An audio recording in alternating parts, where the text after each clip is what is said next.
Welcome to another episode of Power Athlete Radio. Thanks for coming on and joining us. Hey, Tex, how are you doing? Great, John. I got to compliment your intro. Oh, why? Was it subdued? Was I using my real voice? No, because the internet is after you.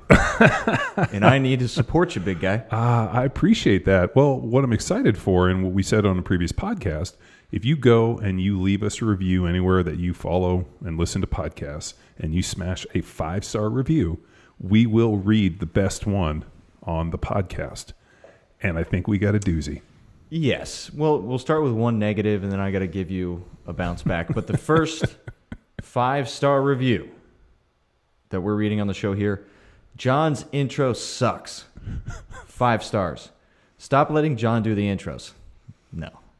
That's not his real voice. He doesn't talk like that for any other parts of the episodes. It comes off as inauthentic.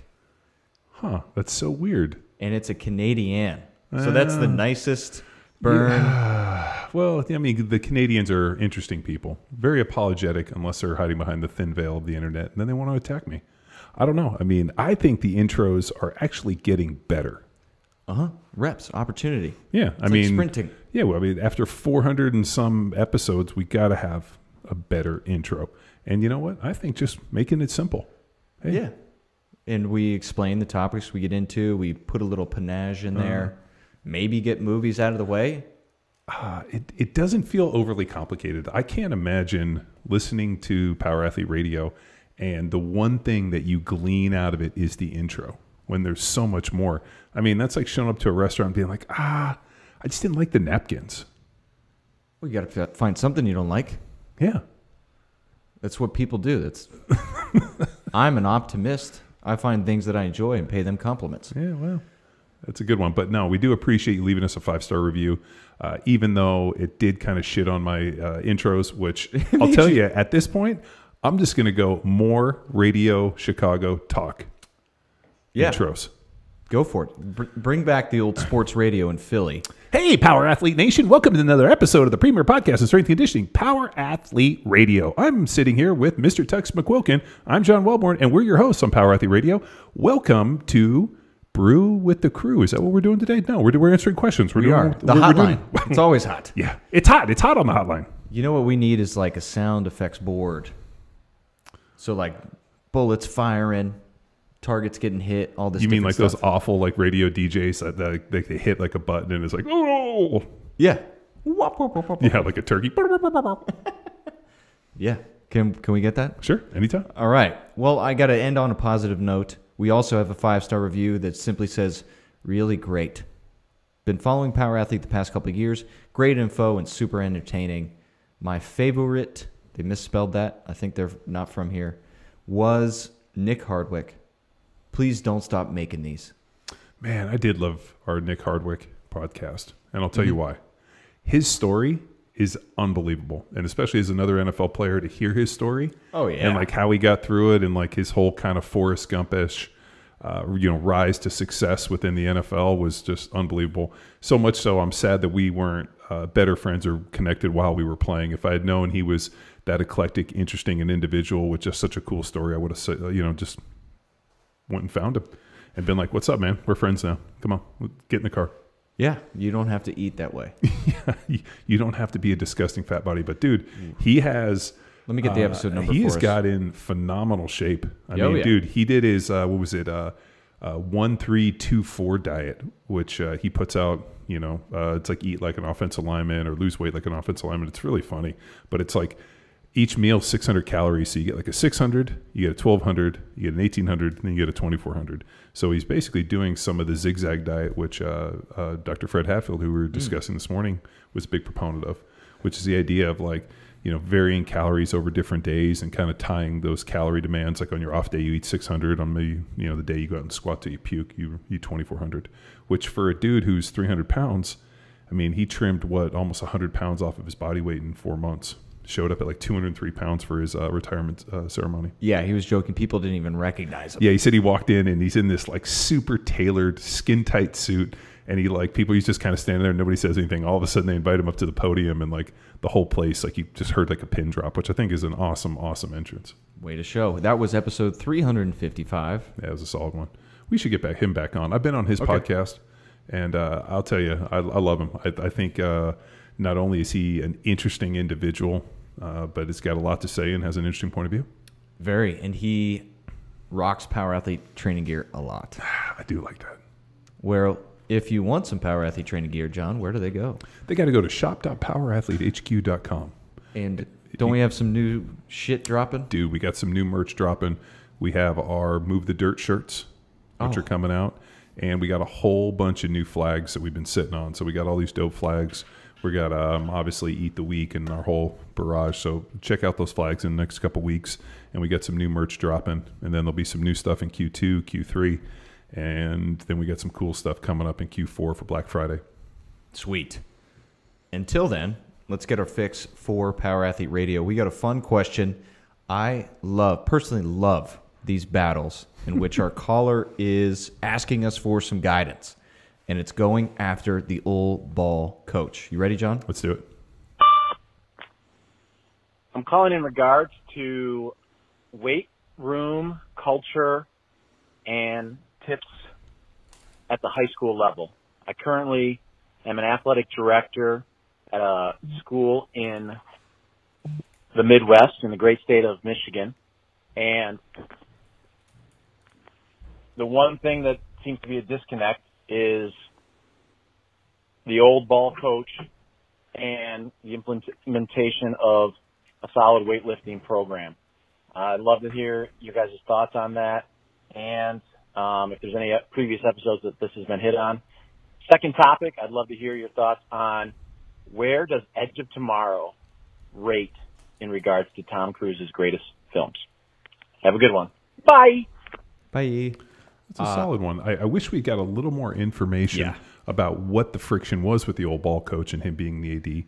But the one thing we've seen is kind of almost like an evolution of strength conditioning for the high school level. And I think there's just been like a trickle down effect. And it's just like anything. There's early adopters and there's people that are just dinosaurs. Mm-hmm. You know, and there's a lot of strength coaches who are, you know, masquerading as football coaches, and there's other football coaches masquerading as strength coaches. And I think what we're really seeing in today's market is you have to know what your wheelhouse is. If you're a good football coach, then bring in somebody to do the strength work and, you know, the sprint, and kind of put that on them. The problem is a lot of these guys get kind of tasked with double duty. And if it's a football coach, you got to know something about strength conditioning.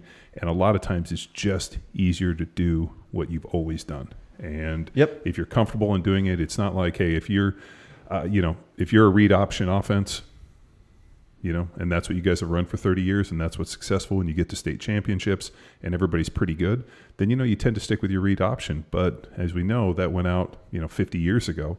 Well, yet Navy football hasn't got that message. But no, and they still run it. But, now everything's a little bit more high speed, West Coast offense. We're running the ball inside, outside zone. So I don't know if things are going to necessarily evolve, but strength conditioning has evolved. I mean, years ago, we went to the Texas High School Coaches Association. 2014, same year as Edge of Tomorrow, but go on. So we went, and it was amazing how many coaches were stuck in like the 1960s, 1950s, 1970s mentality. Like, we go in there and just, throw some iron around, and, we did whatever Bear Bryant told us to do, kind of a mentality. Yeah. We interviewed, we had a booth there. That was our situation. So it was the Texas High School Football Coaches Convention in San Antonio. The presentations were all X's and O's and very lacking in strength and conditioning. Well, it's because those coaches were lacking conditioning. Right. Oh, God, burn. So what they should have had next door was a screening for heart attacks and diabetes. I mean, like that's what we should have pretended to be. Well, I mean, anybody with a BMI less of 40 was actually turned away at the door. So our booth, you mean? Yeah, dude.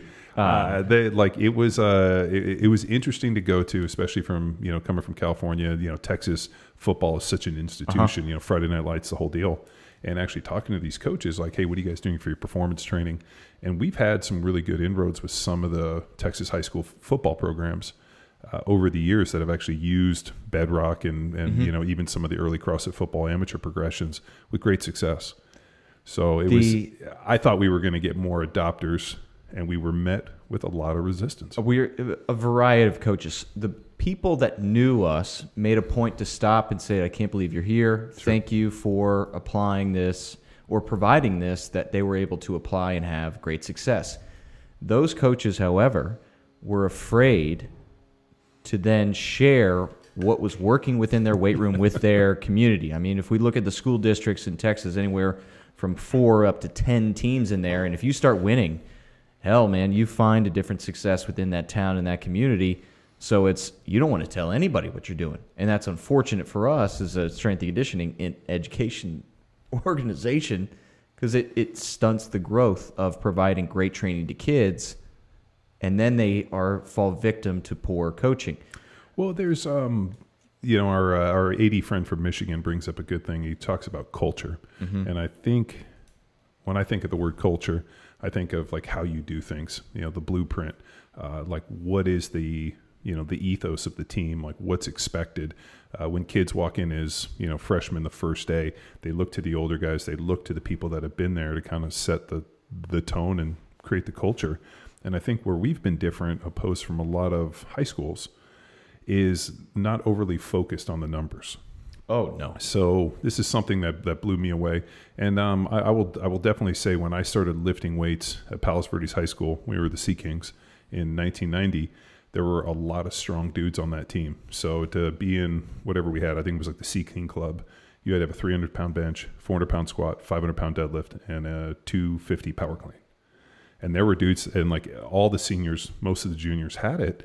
And the reason being was Zangus was really involved with our training programs and would come to the high school, and the coaches. Oh, that's cool. Yeah, no, I mean, the coaches were football coaches, and they knew that they weren't strength coaches. I mean, they could administer the program, but George came in, wrote the program, came in and did all of our demos and showed us how to squat, and everybody squatted really well. And that was pretty universal.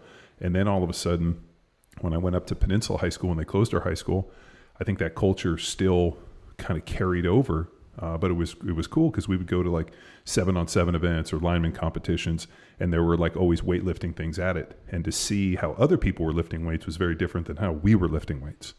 So I think we weren't just overly focused like, hey, this kid squats 500 pounds. Great. How does that 500-pound squat look if it's just, 2 inches, barely breaks his hip and stands back up, which we see all too often on ESPN, where they'll post these videos from inside college weight rooms, and it looks like, a 4-alarm fire happening all at once. Yeah, and I would say those are for the coach, not the player, and that's where I would draw the line. At that 2014 event, we even ran into my alma mater high school's coach. Mm-hmm. Wasn't my coach. He was long fired, but offered free, come in there, help them, to that coach.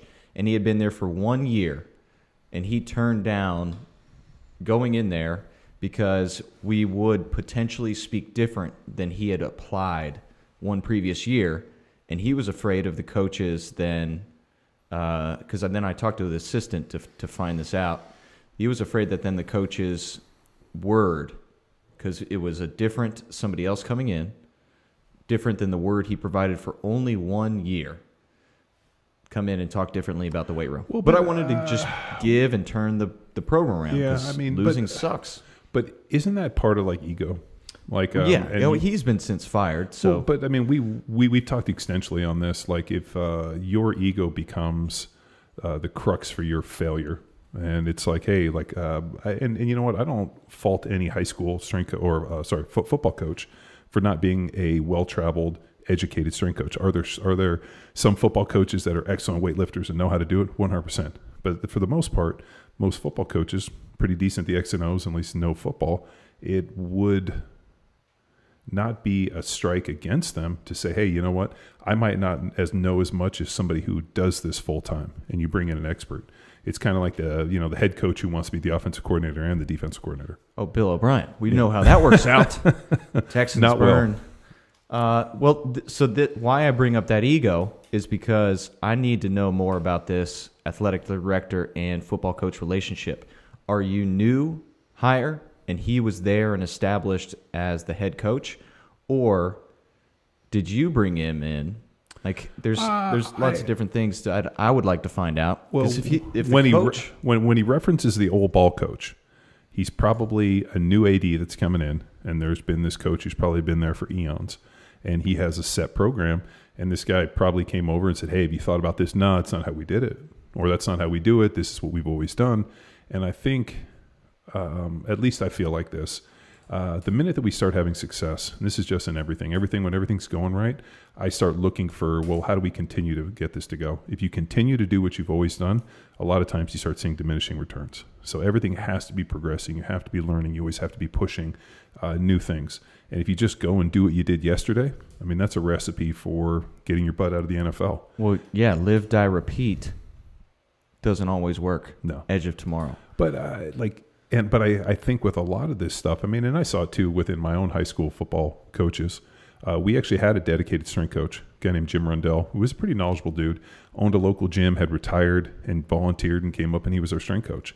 I wouldn't say was the top tier performance coach, but we had a dude in there who was in there coaching the kids, was proficient at lifting, knew what was safe, and, was pretty good for the most part. I fell into an interesting situation in that I went to a different high school, and then they closed our high school and they consolidated high schools. So those guys were part of like that other squad, whereas the crew that I trained with Zangus and those guys was Palos Verdes. Right. So going in, that was like an interesting, just an interesting situation because there really wasn't a culture because the school was new. So everybody was kind of carrying over what they did in the past, and they wanted to bring everything and consolidate, but it takes time. And I think the one thing with culture is culture changes never happen quickly, and it's usually the smallest things that change culture. Mm-hmm. I would also start to look, if I was this AD, are your other teams willing to take on training advice? We would find and argue that the women's sports in Texas are more opportune to listen to a power athlete methodology than the football coaches.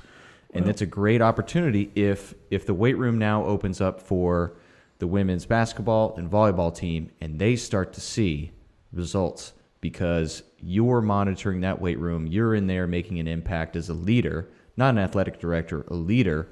Where else can then coaches may start to see the success that you're bringing to the other squads that are willing to listen?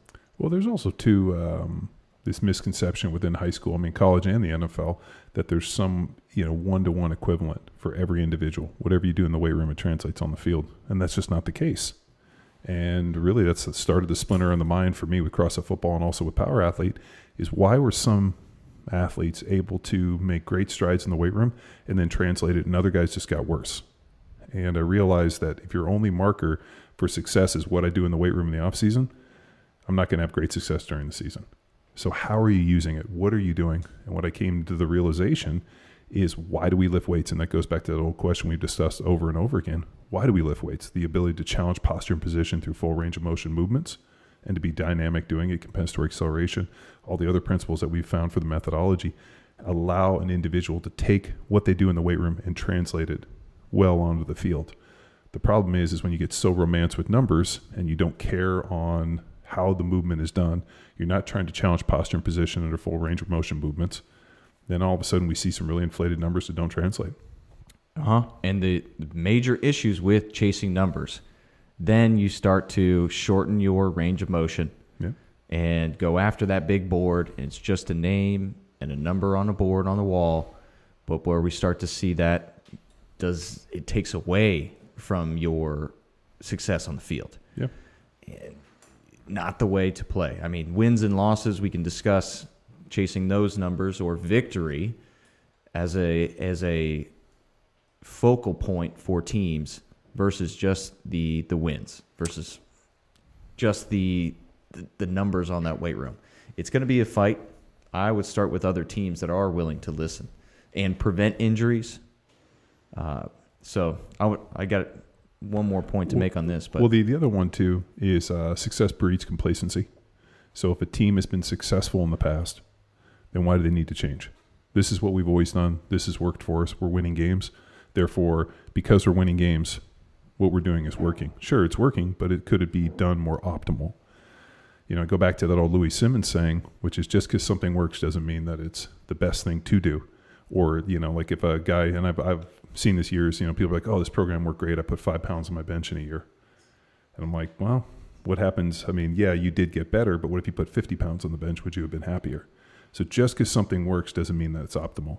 And I think that kind of success breeds complacency, where teams are successful, so we're just going to continue to do what the old ball coach wants instead of looking at it and saying, hey, here's some tried and true proven methods. And you don't have to go all full Cal Dietz and get all deep into triphasic and do anything crazy, but just some small tweaks on how they're doing it, rep schemes, arrangement of exercises, how things are put together, how things are executed, a lot of times will result in the dividends they're looking for. Mm-hmm. A lot of the power athlete methodology viewpoint that we provide within our online course is to improve the social intelligence of the coach, to get you more opportunities, to get you more business, to get you more buy-in. And 3 of the approaches that we take to it are aiming to identify, whether I'm speaking to sport coach, the old ball coach, athletic director like yourself, sir, or a parent, or an athlete even. But the 3 focal points, and you got to find out what this guy is aiming for. Is what he's doing in the weight room aiming for performance? Is what is he doing in the weight room aiming for injury prevention? Or is it aiming for skill acquisition, making more athletic, coachable kids? I would argue if I'm talking to a parent, I'm going to lean on injury prevention. Sure. The old ball coach, most likely performance, unless you get the person that says, oh, we need Johnny to improve his footwork. So looking for key terms like footwork, route running, and things within the sport that you could argue, okay, well, that is connected to coordination and skill acquisition. My approach to the warm-up, squatting this way, toes forward, will potentially get whatever the hell they want as long as you get buy-in from that coach. So listen for these things. Is performance the only way? Numbers or wins? Is it injury prevention? Oh, we had 3 ACL. It was an ACL year last year. Okay, well, this is the movement approach that I want to take with the aim of in preventing injuries. Or is it, oh, we need them to improve XYZ on the field? Okay, well, skill acquisition. Let's deep dive into coordination and finding what they can't do, and then using the weight room to empower their performance. So providing that social intelligence. But then guess what? Also within the methodology, we give you the X's and O's and how to coach them to then empower performance, literally. I think if I was a parent or even the AD, the first question I would ask the strength or the football strength coach, whoever it is, hey, do you guys test 1RMs? And I would really start there. And if they say yes, then I think we need a huge change. I think the testing of 1RMs for kids 14 through 18 is highly overrated and completely unnecessary. And especially with the idea of like, hey, we're going to do a percentage-based program where we're going to test a 1RM and then base it off the percentage. I mean, the linear progression that we use with Bedrock and we used within the old CrossFit football amateur progression has been shown to be so much more effective in terms of not only developing skill sets, developing a base level of strength, and helping that athlete really grow into the person that he needs to be. So much so, man, I really wish I could go back in time and do it. I went through that program where, day one we tested 1RMs and then we trained at 80% of that 1RM and never really got stronger. And it wasn't until I remember that first year I started lifting weights, I didn't get much stronger. And it wasn't until that summer came home, my brother came home and we started lifting weights. And he's like, dude, why are you doing all these like singles, doubles, and triples? He's like, you need to do higher reps. So we started doing 5s, 7s, 10s. And all of a sudden, we started basically doing a little bit of linear progression where we're going to hit 10, add weight, hit 10, do 7s, and we started playing in these different rep ranges. And all of a sudden, my strength shot up. Mm-hmm. And the reason being is percentage-based programs do not work for beginners. And now, let's arm him with some information, John. Can you give a 1, 2, 3 liner of why percentage-based programs don't work for amateurs? Well, so a percentage-based program has to be based off of 100%. So you're going to ask an individual to lift the one heaviest rep possible, and then we're going to take a percentage of that to be able to figure out our working sets. The problem with that is you have to have a legitimate 1RM. And the one thing that we've found is to have a legitimate 1RM, you have to have opportunity and you have to have a high training age because you have to have an excellent concert of your muscles. That inter and intermuscular coordination has to work together to be able to fire and give us an efficient reaction. And the problem is that the unadapted nervous system of the beginner is not efficient enough to really be able to get all that stuff in concert and be able to really give the true performance. So instead of just, shooting ourselves in the foot over and over again, you realize being like, I'm not going to test 1RMs because these kids aren't highly skilled enough to perform a 1RM. And if they do perform a 1RM, it's usually pretty crappy. I mean, shit, like I've seen kids who were beginners lift a 1RM and they probably could lift it for 10 reps, So it's like if you can do something 10 times, it's not a true 1RM. Right. So there's the unadapted nervous system, which is actually a good thing. And that's why the linear progression works so well, because we can just sneak weight on 5-10 pounds every time we come in. And all of a sudden we build a pretty big base. And we've taken kids from, 20 weeks, we've taken them from a 165 squat to a 405 squat. And the reason being is that fight, keeping the, the sets and the reps pretty constant, adding volume by adding weight to the bar. It's been shown. We've proved it for the last decade plus with thousands of athletes that this is a better situation. Now, once you become a intermediate advanced athlete, now we start having to look at some percentage-based programs. But, really the failure of using a percentage-based program too early is something we've seen just over and over again. Yeah. So, and that's not a knock on the coach just because, one, they're not studying the physiology. Two, they haven't had thousands of data points like we have over the last 10 years. And they just don't have it. And then the ego of such that they know everything. For me, with everything, man, I default to the expert on many things, whether it be, trucks or fabricating or, graphic design, branding, whatever it looks like. If you're smarter than me and you know how to do it better, dude, I'm going to bring you on and I'm going to, allow you to do what experts do. I'm not trying to do everything. I'm not trying to play every musical instrument and wear every hat I can, because at the end of the day, you become the bottleneck. And I think for a lot of these coaches, their own ego and their desire to control every aspect of this effectively becomes their demise because they can't see outside the grand scheme to allow those kids to get better. And resources to provide you. I got two for you. The first is free resource. I did a presentation on amateur strength progression in the Bedrock program. John, speaking of, it's on NSCA's YouTube. I'll provide that into the show notes. And it goes through 20 weeks, what to do, sets, reps, resets, as well as touching on sprinting. But if you want a full-blown, actually coaching, providing experience that includes setup execution of lifts, sprint training, coaching sprinting, coaching speed, and then a deep dive into the application of the program, then we have the Power Athlete coaching methodology. And speaking to this coach, I would also recommend playing to his ego. He is a football coach. He is good at seeing poor execution of movement and then providing the kid with football directions for improvement. Here, let me hear. How will you know he's a football coach? The whistle, the polyester bike shorts, high socks, like Dazed and Confused style? Yeah, breakdown. Oh, it's great. But played to his ego and his ability to spot fault on the field and then correct it. But you are now in there to help him spot fault in movement in the weight room and then correct it. So that's another wall that you can break down. You're going to take his already empowered coach's eye, but apply it and teach him how to execute that with the barbell in there under your watch to make sure no 1RMs or kids get hurt. Yep. That's all I got. Okay. I think that's all we need. All right. So for more information, hit the show notes or head to academy.powerathletehq.com. And then if you want to check out Bedrock, which would be that amateur progression from the old CrossFit football days, which actually has the basic linear progression with 5 different movements, involves some sprinting, jumping, some plyos. Go check out powerathletehq.com/Bedrock. And you can check it out there. It's also on Train Heroic.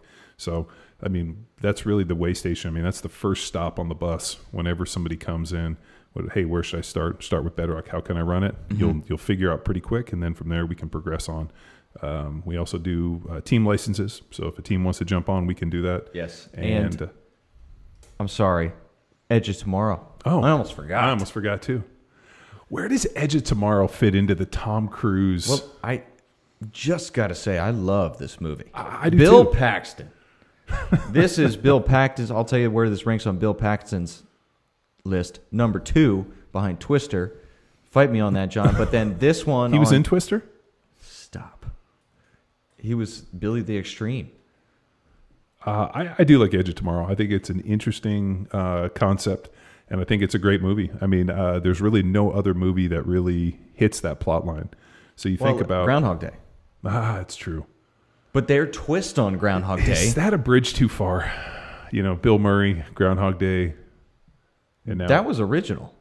Yeah. As far as I'm concerned. But then this was a play on that, but amazing Emily Blunt just kicking all sorts of ass. And Tom Cruise is... what is beautiful is he is like the weak, conniving weasel trying to stay out of war in the beginning.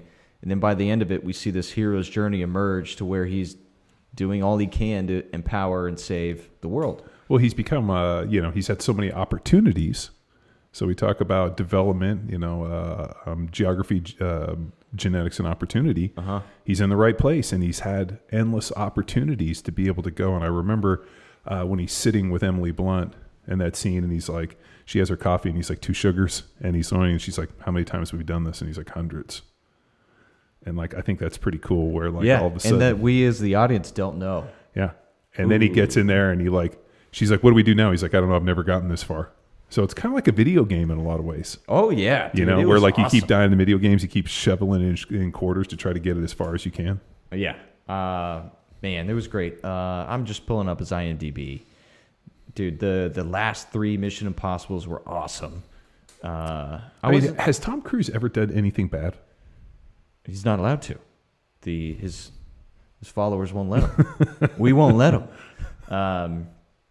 Has he? I don't know. A Rock of Ages. That wasn't bad. I haven't seen it. He does play an aging rock star. It's pretty good. Dude, I liked him as Jack Reacher. I know a lot of people don't, but I have not seen Oblivion. You heard of this one? No, and it was the movie before Edge of Tomorrow. I did see a movie with him where there was like a mummy. Oh, The Mummy. Yeah, they called The Mummy. So it's not just a clever name. Yeah, it's also the plot line. I was kind of lukewarm on that one. It was all right. I mean, the Brandon Fraser mummies with The Rock. Did you like those? I thought Brandon Fraser mummies were actually pretty good. I did like them. I don't know why he fell off the face of the earth. Do you remember the one he's about to get executed? And they ask him, be like, why are you putting him to death? And there's like, he had too much fun. You remember that? In The Mummies? Yeah, that was the initial when she, I forget the name of the actress in the original ones. But yeah, she rolls over, and I remember she's with her brother, and he's about to get executed. And they're like, why are you executing that man? And he's like, because he had too much fun. And I'm like, I guess you can get your head cut off in Arab countries for having too much fun. I believe it. Man, I'd have to rewatch those. Dude, Minority Report, Vanilla Sky, Mission Impossible 2. Have you seen Magnolia? Mm-hmm. That was pretty good. Eyes Wide Shut was a little weird.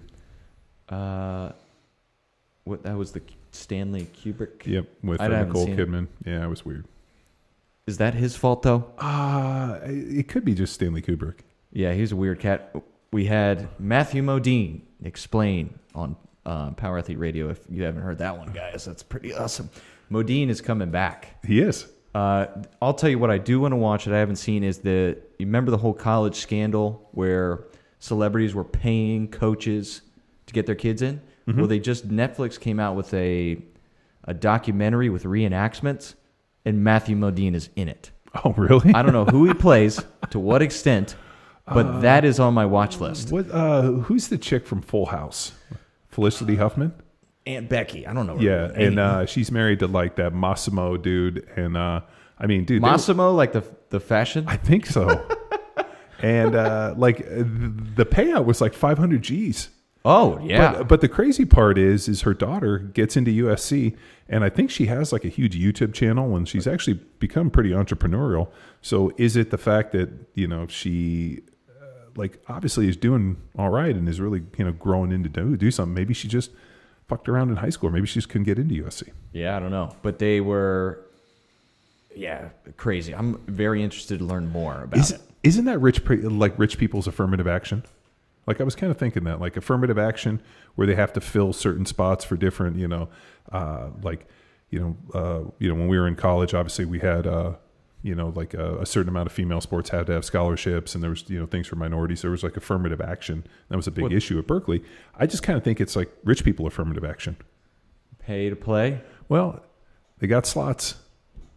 I don't know. Can you fill them? I am very interested in learning more about that. Man, that would have been so much easier to go to college than the way I went. Well, I'll tell you what else I'm interested in. Top Gun 2. Oh. Mission Impossible 7. Mission Impossible 8. And whoa. Hold on. This is breaking news. Because I'm on his IMDb, and there's a pre-production for Live, Die, Repeat, and Repeat. So apparently... So they changed Edge of Tomorrow's name? No, this is a sequel. Yeah, but what was Live, Die, Repeat? I believe that was like the original title, but then they changed it to Edge of Tomorrow for like marketing reasons. Okay. Probably because the word die. Tom Cruise's greatest performance, Les Grossman in Tropic Thunder. Yeah, it was fucking awesome. I mean, I'll tell you, everybody thought Tom Cruise was crazy until he did that, and they realized this dude's got a hell of a sense of humor and great sense of timing. Yeah. And hit it great. I don't know if you saw, there was like a viral video went out there on production of Mission Impossible, and he was screaming at the staff about, not keeping social distance and not wearing masks and fucking around, and they thought they were going to shame him by putting it out. I'm like, good for him. The dude's invested millions of his own dollars to produce the movie. They haven't had any filming shut down because of COVID, and the dude somehow like sets this thing up, on a yacht. So this is on a freaking yacht. And then the best is they released it, and people were like, "No, you guys are a bunch of assholes. Like, do what the guy fucking says." And I'm like, "Good for him." So the man in charge of this operation gave you a specific direction, and you chose to ignore it. And then you record it like a little bitch, and then put it. And fuck the person that recorded it. Yeah. And then they were like, "Oh, this is how we're being treated," and they shamed him. People were like, "No, fuck you." Not our Tom Cruise. No, dude. At this point, he could pretty much do anything. Yeah, I'm not mad at the artist or the art. I think it's so where would we put that? I don't know. I mean, I don't think we're putting it up on the mantle with some of his other performances. I mean, but I definitely think if there's a sequel, I'm seeing it, and if that movie comes on, I'm watching it. Yeah, like Days of Thunder. There anywhere, Mission Impossible 1. Dude, A Few Good Men. I mean, God damn it, dude. The Tom Cruise Mount Rushmore is pretty damn good. Yeah, I think we got A Few Good Men on there. You got Risky Business. You got Top Gun. Minority Report is a great rewatch. Yeah. Well, Collateral, which we've done on our movie reviews. One of my favorites with Jamie Foxx. Yeah. Did you see Valkyrie, where he plays? Yeah, the dude that tries to assassinate Hitler. True story, I think. Yeah. Oh, I mean, I don't know. Top 10. But all 10. Is there a role that Tom Cruise couldn't have played? Like, have you ever thought? I do know the answer to that, John. Loudon from the wrestling. Yeah. God damn it. Vision Quest? Vision Quest. Yeah. Loudon Swain. I was going to let you hang out there for a minute to see if you could remember it. So, little known fact, Tom Cruise auditioned for a Vision Quest and was beat out by Matthew Modine. Mm-hmm. And then they also reached out to Matthew Modine to do Top Gun, and he chose to do Full Metal Jacket, which I kind of got to agree with him on that one, as much as I do love Top Gun. I always thought, like, what would be funny movies to put Tom Cruise in? Which would it have? I don't think about that, but all right. What about if he got to play Bodhi?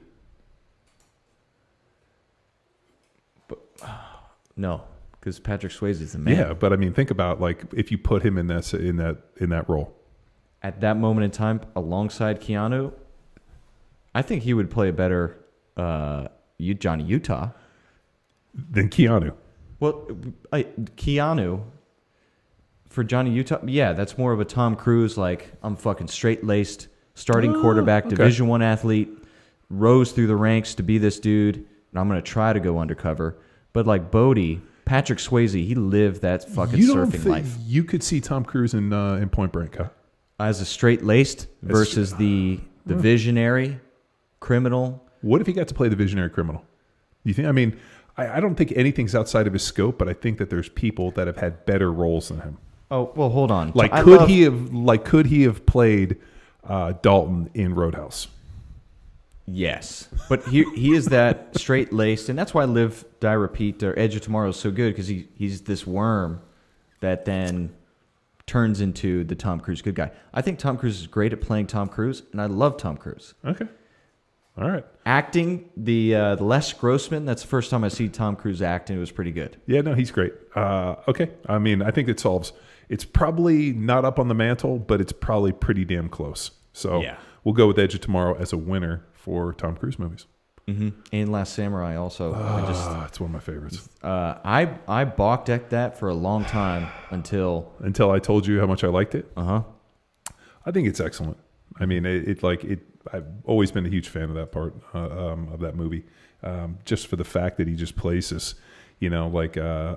tortured soldier, kind of alcoholic, and he goes there and basically like finds a new war to fight and a new reason. It's an excellent movie. Yes. Well, there you have it. And that's an extra 15 minutes of quality infotainment that you experience on Power Athlete Radio. Yeah, thanks for joining us for another episode of Power Athlete Radio. I'm John. This is Mr. McQuilkin. Please leave a 5-star review. Oh, yeah, smash us a 5-star. Your movie review, and we'll bring it up. Your favorite Tom Cruise movie on our iTunes reviews, and we'll talk about it. Sounds good. Bye.